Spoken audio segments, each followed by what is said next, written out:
ଥଣ୍ଡା ପିଉନି ଇଚ୍ଛା ହଉନି କିନ୍ତୁ ଖାଇଛି ଡାଇସନ ଖାଇବି ମୁଁ ଆଣିଦେବି ଥଣ୍ଡାଟେ ପିଇବୁ ଜଲଜିରା ଇଏ ଖା କିଛି ପିଇବିନି ଖାଇବି ଆଣିଛି ସଫ୍ଟ ତାକୁ ଦେଉଛି କାହିଁ ଆଣିକି ଦେଉଛୁ ଏତେ ପଇସା ମୁଁ କହିଲି ଏତେ ପଇସା କ'ଣ ଖାଇବୁ ତ ଏତେ ପଇସା କ'ଣ ପାଇବୁ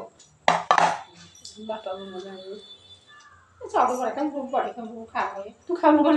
ମୁଁ ଏଇନୁ ଏବେ ଖାଇଛି ଆଉ ମୁଁ ତ ଏବେ ଖାଇଯାଇଛି ମୁଁ କ'ଣ ଖାଇବି ଏଇନୁ ଭାତ ଖାଇଛି ଆରେ ରୁଟି ନୁହଁ 2-3 ପଟ ଥିଲା ଯେ ମୁଁ ତ ଖାଇଦେଲି ଉପମା ଏତେ ଖାଇଦେଲି ତଥାପି ଉପମା ଥୁଆ ହେଇଛି ଫ୍ରିଜ୍ କ'ଣ ଭର୍ତ୍ତି ଅଛି ଏତେ ଉପମା ଜୋରଟା ମାନେ ଗନ୍ଧିଆ ହେଇଯିବ ବୋଲି ଆଉ ମୋ ସେ ପଖାଳ ସେ ତାଙ୍କର ଖାଇକି ଗଲେ ନୟାଗଡ଼ ବୋଉ ଖାଇକି ତ ଶୋଇଥିଲା ଆମର ଡେରି ଖାଇବାକୁ 12:30 ତ ଖାଇଛି 12:30 ଦେଲି ଖାଇବାକୁ ସକାଳେ ଇଟିଲି ଖାଇଥିଲା ଛେନାପୋଡ଼ ଟିକେ ଦେଇଥିଲି ଆଉ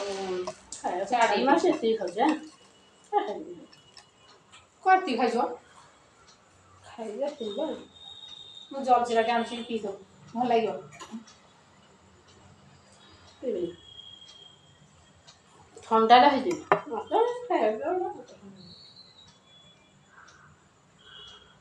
ରୋଷେଇ କରି ଖାଇଦେଇକି ଆସିଲୁ ମାମୁଁ କ'ଣ କରୁଛନ୍ତି ମାମୁଁ